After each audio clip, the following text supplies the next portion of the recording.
You know that moment when you accidentally overhear something that changes everything? When the people you loved most reveal who they really are? I'm standing in my own kitchen, about to call upstairs to tell my son and daughter-in-law that dinner's ready, when I hear my son's voice drift down from the guest bedroom. Clear as day. He must have thought I was still in the garden. Just be nice until she dies, everything's in our name anyway. My hand freezes on the banister. My heart stops. Did I really just hear that? Then my daughter-in-law's laugh, that crystalline laugh I'd always found charming. God, how much longer do you think we have to keep this up? I'm so tired of pretending to care about her boring stories. Probably not long, my son says. She's 72, could be any time now, and when it happens, we're set. The house, the investments, the accounts, all of it. I made sure of that years ago. I stand there in my own hallway, in the home I've lived in for 43 years, feeling like a stranger, like an intruder, like I'm already dead. My name is Catherine Mitchell, and I need to tell you what happened next. But first, let me ask, where are you watching this from? Drop your location in the comments, because what I'm about to tell you is a true story, and I think you'll recognize the people in it. Maybe you've met them. Maybe they're in your own family. Let me take you back to the beginning so you understand how I got here. I was married to Robert for 48 years. We built a good life together in Charleston, South Carolina. Robert was an engineer, and I was a high school English teacher for 30 years. We weren't wealthy, but we were smart with our money. We invested carefully, lived below our means, and by the time Robert passed away 3 years ago, we'd accumulated a substantial estate. Not millions, but enough. Enough to make people interested. Our son, James, was our only child. We gave him everything, the best education and opportunities, love. He married Vanessa 8 years ago, and I welcomed her like my own daughter. I threw them an engagement party. I helped pay for their wedding. When they struggled with their mortgage, I helped with that too. Not loans, gifts, because that's what family does. After Robert died, I was devastated, lost. James and Vanessa became my lifeline. They visited every Sunday. They called during the week. They told me they loved me, that I wasn't alone, that they'd always be there for me. And I believed them. God help me, I believed every word. I made James the executor of my will. I added Vanessa to my bank accounts. In case of emergency, I even gave them credit cards on my accounts so they could help with errands when I got older. They insisted it would make things easier. They said they wanted to take care of me.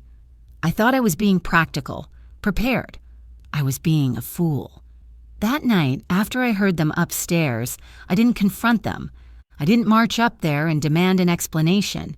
I've lived long enough to know that people reveal their true selves when they think no one's watching, and I needed to see how deep this betrayal went. So I served dinner. I smiled. I listened to Vanessa tell me about her yoga classes and James talk about his promotion at the accounting firm. I asked questions. I laughed at their jokes, and the entire time I watched them, really watched them. And I saw it. The tiny glances they exchanged when I mentioned feeling tired. The way Vanessa's eyes would flicker with impatience when I started a story. The way James would check his phone when I was mid-sentence. How had I missed this before? After they left that night, I sat in Robert's old chair and cried, not just for the betrayal, but for my own blindness. How long had they been pretending? Months? Years? Had any of it been real? Then I got angry. I didn't sleep that night. I sat at my kitchen table with my laptop and started digging. I pulled up my bank statements, credit card accounts, investment portfolios, everything James and Vanessa had access to. What I found made my blood run cold. Over the past 3 years, there had been withdrawals I didn't recognize. Not huge amounts that would set off alarms, but steady, consistent sums. 500 here, 1,000 there. Cash withdrawals from accounts I rarely checked. Charges to stores I'd never visited. It added up to nearly $60,000. They'd been stealing from me. Slowly, carefully, while looking me in the eye and calling me Mom. I thought about calling James that moment, demanding answers. But something stopped me. A clarity I hadn't felt in years. These people weren't going to suddenly grow a conscience because I confronted them. They were already counting down the days until I died. So I decided to become a ghost. Not literally, of course. But I would disappear from their financial future so completely that when they finally revealed themselves, they'd find nothing but air. That week, I made appointments. First, my lawyer, not the family attorney James knew about, but a new one across town. A sharp woman named Patricia Chen who listened to my story without judgment and took notes with fierce precision. "Mrs. Mitchell," she said when I finished, "I handle estate cases like this more often than you'd think. Children who can't wait for their inheritance. But you're in a unique position. You overheard them, but they don't know that you know. That gives us options." Then I visited my bank. I met with the branch manager, explained I was making some changes to my accounts, and wanted everything handled with complete confidentiality. I changed every password. I removed James and Vanessa from every account, every credit card, every point of access. I created new accounts they didn't know existed and moved the bulk of my assets there. It took 3 days to complete the financial surgery, 3 days to cut them out completely. And they never suspected a thing. The following Sunday, they arrived for dinner as usual. Vanessa kissed my cheek. James brought flowers. We sat on the porch with lemonade like always, and they asked about my week with the same concerned voices they always used. "Mom, you look tired," James said. "Are you feeling okay?" "I'm fine, sweetheart, just didn't sleep well." Vanessa leaned forward, touching my hand. "You know we worry about you. You're not getting any younger. Maybe it's time to think about making things simpler. Have you thought more about that assisted living community we mentioned?" There it was. They'd been pushing this for months, and I dismissed it as loving concern. Now I heard it for what it was, an attempt to warehouse me somewhere while they took over my house and my life. "I'm not ready for that yet," I said lightly. "Of course not," James said quickly. "We just want to make sure you're safe. That's all." I smiled at my son, this stranger wearing my child's face. "I know you do." Over the next few weeks, I watched their frustration grow. They'd try to use the credit cards for dinners, shopping, gas, and each time declined. At first, they blamed it on bank errors, technical glitches. They didn't mention it to me directly, of course. Why would they? Those cards were supposed to be secret emergency access.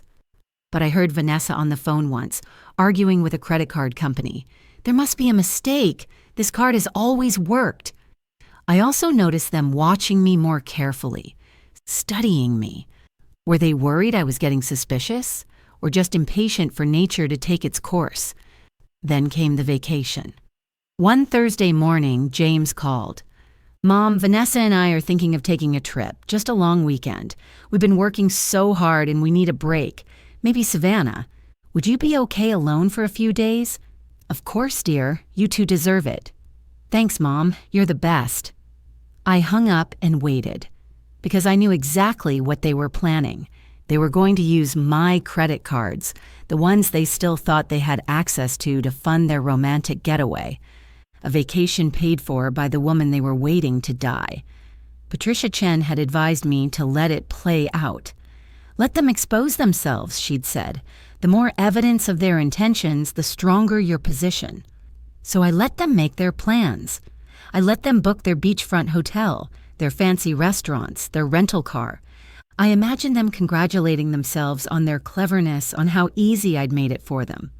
3 days later, James called again, but this time his voice was different, tight, strained. "Mom, hey, quick question. Have you had any problems with your credit cards lately? Any fraud alerts or anything?" "No, dear. Why do you ask?" "Oh, no reason. Vanessa's card got declined at a store, and we're just checking if it's a widespread issue." "How strange. No, I haven't had any problems." A pause. "Okay, good. Just checking." He hung up quickly. The trap was set. Now I just had to wait for it to spring. The call came on a Friday afternoon. I was in my garden, deadheading roses, when my phone rang. Unknown number. Charleston area code. "Hello? Is this Catherine Mitchell?" A young man's voice, stressed and uncertain. "Yes, this is she." Ma'am, this is Derek from Coastal Car Rentals at Charleston Airport. I have your son James Mitchell here, and there seems to be an issue with payment for his rental vehicle. He says you can verify the card he's using. I took a slow breath, executor still in my hand. This was it. I'm sorry, could you put James on the phone? Muffled sounds, then James's voice, trying to sound casual but failing. Hey Mom, sorry to bother you. There's just some confusion with the credit card. Can you tell them it's authorized? Which card are you trying to use, James? A pause. The Visa, the one you gave me for emergencies. I see. And is this an emergency? Another pause longer. Well, it's for the rental car, for our trip. Your vacation to Savannah? Yes. I could picture him standing there at that rental counter, Vanessa beside him, both of them realizing something was very wrong, but not sure what yet. Other travelers behind them, probably annoyed at the holdup, the young clerk waiting awkwardly. James, I canceled that card 3 weeks ago. Silence. Complete suffocating silence. You... what? I canceled all the cards you and Vanessa had access to, and I removed you both from my bank accounts. Everything is in my name alone now, as it should be. Mom, what are you talking about? Why would you... Could you put Derek back on, please? More muffled sounds. Then Derek's hesitant voice. Ma'am? Derek, I'm sorry for the confusion. My son does not have authorization to use any of my credit cards. He never did, actually. Those cards have been canceled. Whatever arrangements he needs to make for his rental are his own responsibility. I understand, ma'am. Thank you for clarifying. You're welcome. Have a good day. I hung up. My hands were shaking, but not from fear, from something else. Power, maybe, or justice, or just the simple satisfaction of finally taking control back. 10 minutes later, my phone exploded with calls. James, Vanessa, James again, Vanessa again, text messages piling up. Mom, what's going on? Why did you cancel the cards? You're not making sense. We need to talk about this. Mom, please call us back. This isn't funny. I turned my phone to silent and went back to my roses. That evening, they showed up at my house. I watched from the window as they parked in the driveway, saw the tension in how they slammed the car doors. They rang the doorbell. Knocked, rang again. I didn't answer. Mom, we know you're in there, James called him through the door. We need to talk. I sat in my living room in the house I'd lived in for 4 decades, and I let them knock, let them call, let them feel what it was like to be shut out, ignored, invisible. After 20 minutes, they left, and that's when the real war began. If you're watching this, and you've ever dealt with family betrayal, do me a favor. Hit that subscribe button, because what happened next is something I wish I'd known was possible before I went through it. And maybe my story can help someone else who's going through the same thing. The calls and messages didn't stop. They multiplied, but the tone changed. At first, James and Vanessa tried confusion, like this was all a misunderstanding. Mom, clearly there's been some kind of mistake with the bank. We just want to help you figure this out. Are you feeling okay? Should we take you to the doctor? That last one made me laugh. Of course. When an elderly woman makes a decision you don't like, question her mental capacity. It's the oldest play in the book. When I didn't respond, the messages shifted to hurt. How could you do this to us? After everything we've done for you, we've been so devoted, and this is how you repay us. I sat at my kitchen table reading these messages and marveled at the performance, the sheer audacity of claiming devotion while also saying, just be nice until she dies. But I still didn't respond. Patricia Chen had been clear. Don't engage, document everything, but don't give them ammunition. Silence is power right now. A week passed. Then James tried a different approach. He showed up alone on a Tuesday morning, looking haggard. I watched through my window as he sat on my porch steps, head in his hands. Part of me, the mother part, the part that had raised him and loved him, wanted to open the door, wanted to believe this was real remorse.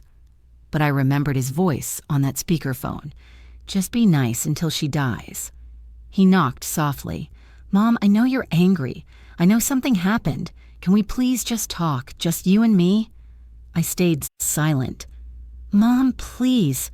I'm your son. Those words nearly broke me, because yes, he was my son. I had given birth to him, raised him, sacrificed for him, but the man who said those words in my guest bedroom, I didn't know who that was. After an hour, he left. That night, Vanessa tried. She left a voicemail, crying. Catherine, I don't know what we did wrong. James is devastated. He thinks you don't love him anymore. Please, please talk to us. We're family. I deleted it. The weekend brought my sister Linda from Atlanta. She called, her voice tight with barely concealed irritation. Catherine, what on earth is going on? James called me in tears saying you've cut him off completely. Said you won't talk to them. You canceled their credit cards. Have you lost your mind? Linda, did James tell you why I might have done that? He said he has no idea. He said you just suddenly went cold on them. Catherine, he's your son, your only child. Robert wouldn't want this. Bringing Robert into it was a low blow. Don't presume to tell me what Robert would want. Then tell me what happened. Did James mention the $60,000 he and Vanessa have stolen from me over the past 3 years? Silence.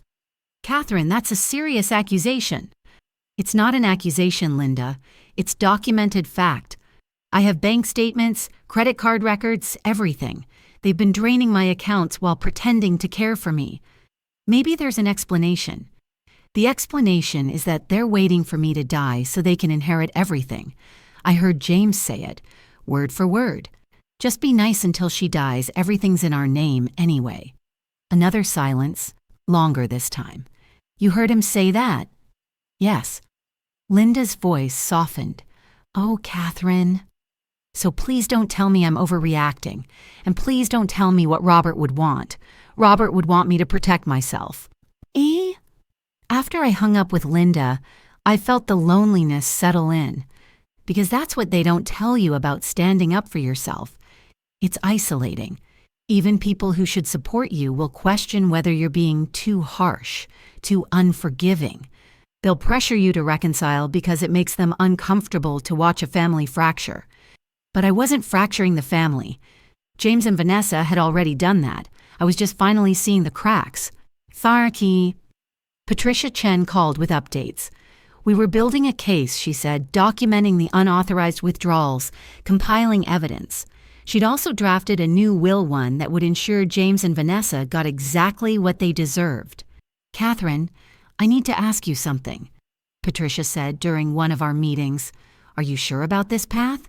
Because once we move forward with legal action, there's no going back. Your relationship with your son will be permanently damaged. It's already permanently damaged, I said. I'm just making that official. All right then, let's proceed. Meanwhile, James and Vanessa's tactics escalated. They showed up with James's childhood photo albums, as if nostalgia would guilt me into submission. They brought my favorite flowers. They left notes on my door with messages like, "We love you and family forgives." But they never once admitted what they'd done. Never apologized for the theft, never acknowledged the cruelty of what I'd overheard. They were sorry they'd been caught, not sorry for their actions. One afternoon, I found Vanessa sitting on my back patio. She'd let herself in through the gate, which I immediately changed the lock on afterward. Catherine, please, just talk to me. I stood at my back door, looking through the glass at this woman I'd welcomed into my family. You should leave, Vanessa. Not until you tell me what we did wrong. You know what you did? I don't. I genuinely don't understand why you're punishing us like this. The performance was impressive. I'll give her that. The confused hurt in her eyes, the trembling voice. If I hadn't heard her laugh while discussing my boring stories, I might have believed it. You and James were on speakerphone in my guest bedroom. 4 weeks ago, Sunday evening. You discussed how much longer you'd have to keep this up with me. Ring any bells? The color drained from her face, her mouth open, but no sound came out. Aha. I heard everything, I continued. Every word. So please don't stand here and lie to my face. Vanessa stood frozen on my patio, her carefully constructed mask cracking like ice. For a long moment, she said nothing. Then something shifted in her expression. The hurt disappeared, replaced by something harder. "You were eavesdropping." "In my own house?" "No, dear, you were careless." "Do you know how exhausting it's been?" Vanessa's voice rose, the pretense finally dropping. 3 years of your stories about Robert, your health complaints, your neediness. We have our own lives, Catherine, our own problems. But no, every Sunday we had to pretend to care about your garden and your book club and your... Then why did you keep coming? She laughed, sharp and bitter. Why do you think? The inheritance. Yes, the inheritance. Is that so wrong? We've been patient. We've been dutiful. We earned it. By stealing from me? By counting down the days until I die? We didn't steal anything. Those accounts had our names on them. James is the executor. We had every right. You had permission to help in emergencies, not to fund your lifestyle. Vanessa's hands clenched into fists. You're a bitter old woman. Robert's dead. Get over it. Stop clinging to James like he's still a child. Get off my property. Gladly. But you're going to regret this. James is going to fight you on every penny. You'll spend your last years in court, and for what? To prove a point? To die alone? I'd rather die alone than live surrounded by liars. She stormed off, and I locked every door behind her. That evening, I received an email from an attorney I didn't recognize. James had hired a lawyer. The email was formal, threatening. It claimed I was displaying signs of dementia, that I'd made erratic financial decisions, that James was concerned for my welfare and was prepared to seek legal guardianship if necessary. Guardianship. They were going to try to have me declared incompetent so they could take control of my assets anyway. I forwarded the email to Patricia Chen. She called within the hour. "This is good," she said. "Good? It shows their hand, they're desperate. And claiming you have dementia is going to backfire spectacularly when we present evidence of your meticulous documentation and planning. Let them dig this hole deeper." 2 days later, I received notice that James had filed a petition for guardianship. The court date was set for 6 weeks out. In his filing, he claimed I'd become paranoid, isolated, and financially irresponsible. He included statements from Vanessa claiming I'd started forgetting conversations and becoming confused about simple tasks. All lies, documented, provable lies. Patricia and I prepared. We gathered medical records showing my excellent cognitive health. We compiled bank statements showing the systematic theft. We even had the phone company retrieve records of that Sunday call, proving James and Vanessa were in my house when I overheard their conversation. But the pièce de résistance came from an unexpected source. My neighbor, Helen, who lived 2 doors down. She was 81, sharp as a tack, and had been watching James and Vanessa's visits with increasing concern. "Catherine," she said when she came by one afternoon, "I've been keeping a journal of every time your son and his wife visited, what time they arrived, how long they stayed, and what I observed." "Why would you do that?" Helen set a leather-bound notebook on my kitchen table. "Because I didn't like the way they looked at your house, like they were measuring it for new furniture, and because when Robert was sick, they barely visited. But the minute he died, they were here every week like clockwork. I'm old, Catherine, not stupid. I know what circling vultures look like." I opened the journal. Page after page of careful notes, dates, observations. Times when James and Vanessa left my house carrying boxes they said were old items I wanted to donate. Now I wondered what they'd actually taken. Instances where they'd arrived when I wasn't home and let themselves in. Vanessa taking photos of my furniture and art with her phone. "Helen, this is... I don't know what to say." "Say you'll use it, and say you'll stop trying to handle this alone. You have friends, Catherine. Let us help." The court date arrived. James looked confident walking into that courthouse, his lawyer beside him, Vanessa holding his hand. They dressed him conservatively, the concerned son, worried about his failing mother. Then they saw my legal team. Patricia Chen wasn't alone. She'd brought 2 associates and a specialist in elder law, and sitting in the gallery were Helen, my doctor, Dr. Singh, my accountant, Warren, and 3 other friends from my book club. I watched the confidence drain from James's face. The hearing was brutal. James's attorney presented their case. His worried son narrative, Vanessa's tearful testimony about my confusion and paranoia, their concern that I was being taken advantage of by unscrupulous advisors. Then Patricia stood up. She presented my medical records first. Doctor Singh's recent evaluation showing perfect cognitive function, my performance on every mental acuity test, my detailed financial records going back years, showing consistent, intelligent decision-making. Then she presented the theft. Every unauthorized withdrawal, every suspicious charge, $60,000 documented to the penny. She showed how the pattern began shortly after Robert's death and increased steadily over 3 years. James's lawyer tried to object, claiming these were authorized uses. Patricia smiled. Your Honor, I'd like to present Exhibit 14. She played the recording. I didn't know Helen had installed a doorbell camera that covered part of my front porch. She'd caught audio of James and Vanessa talking as they left my house one evening, 3 months ago. Vanessa's voice, clear as crystal. God, I thought she'd never stop talking. How much longer do we have to keep this charade up? James, not much longer. She's getting older, and everything's already set up in our names. We just have to be patient. Vanessa, I'm running out of patience. I want to renovate this place the minute we can. Get rid of all her old lady furniture. James laughed. Give it time. We've invested 3 years in this. We can manage a little longer. The courtroom was silent. James had gone white. Vanessa was staring at the floor. The judge, a woman in her 60s with steel gray hair and sharp eyes, looked at James for a long moment. Mr. Mitchell, I'm denying your petition for guardianship. Furthermore, I'm ordering you to pay your mother's legal fees. This court finds your claims not only baseless but malicious. The judge wasn't finished.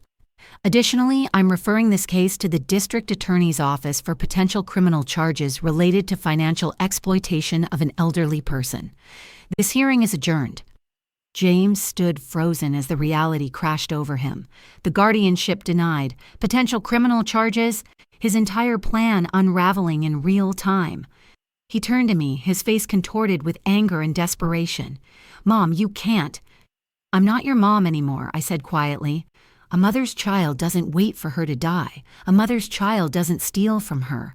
A mother's child doesn't pretend to love her while calculating her net worth. I'm still your son. Biologically, yes. In every way that matters, no.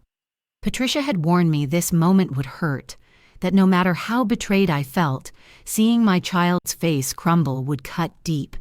She was right, it did hurt, but not as much as that overheard conversation. Not as much as 3 years of lies.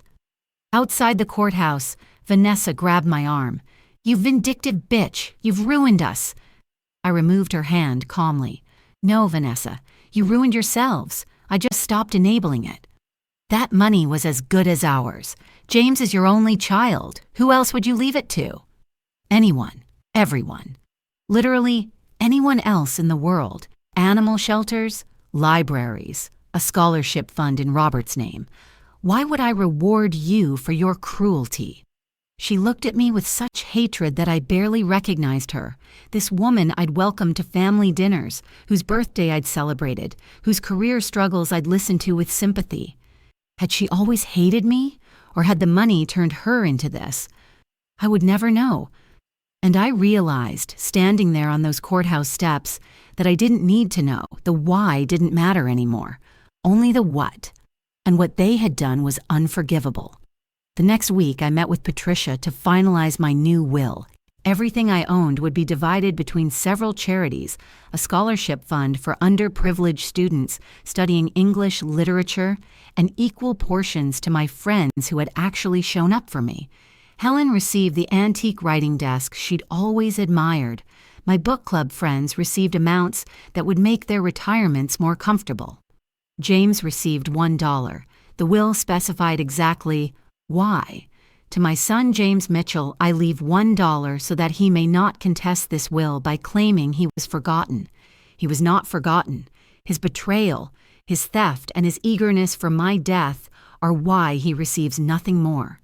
Some people might think that's harsh, that I should have taken the high road, forgiven, moved on. But here's what I learned through all of this. Forgiveness doesn't mean letting people continue to hurt you. And family isn't defined by blood, it's defined by behavior, loyalty, and genuine love. The DA did file charges: financial exploitation of an elderly person, theft by deception. James took a plea deal to avoid trial restitution of the $60,000 plus interest, probation, community service. His accounting license was suspended. Vanessa divorced him 6 months later when she realized there was no inheritance coming. I haven't spoken to James in 2 years now. He's tried reaching out a few times, usually around holidays, but the messages feel hollow, performative. I think he's sorry he got caught, sorry he lost the inheritance, but I don't think he's sorry for what he did. Not really. And that's okay. I've made peace with it. My life now is fuller than it's been in years. Without the weight of maintaining a relationship built on lies, I've found genuine connections. Helen and I have dinner twice a week. My book club has become my chosen family. I've started volunteering at the library, helping adults learn to read. I've traveled, saw the Grand Canyon last spring, something Robert and I always planned but never did. I date occasionally, if you can believe that. Nothing serious, but it's nice to have companionship with someone who actually wants to spend time with me, not my bank account. The house feels lighter somehow. I've redecorated, gotten rid of pieces that carried too many complicated memories. I've created space for the life I actually want to live, not the life I thought I was supposed to live. People sometimes ask if I regret how things ended with James. If I wish I'd handled it differently. The answer is no. Because here's what I learned. Sometimes the most loving thing you can do for yourself is walk away from people who treat you as an inconvenience, an obstacle, a transaction. I'm 74 now. I could live another year or 20 more. But however much time I have left, I'll spend it surrounded by people who value me for who I am, not what I can give them. I'll spend it with dignity intact and conscience clear. My only real regret is that it took overhearing that conversation to open my eyes. How many other warning signs had I missed or rationalized? How much earlier could I have protected myself? But I try not to dwell on that. Instead, I focus on what I gained: self-respect, true friends, and the knowledge that at 72 years old, I was strong enough to stand up for myself against people I loved. That I chose my own well-being over maintaining comfortable lies. To anyone watching this who sees themselves in my story, whether you're dealing with manipulative children, false friends, or anyone who treats you as less than you deserve, I want you to know this. It's never too late to reclaim your life. It's never too late to say no. It's never too late to choose yourself. Age doesn't make you weak or naive or obligated to accept poor treatment. Age makes you wise enough to know your worth. I'm Catherine Mitchell. I'm 74 years old. I live in Charleston, South Carolina, in a house I've made entirely my own. And I'm no longer waiting to die. I'm too busy living. Thank you for listening to my story. I hope it helps someone out there who needs to hear it.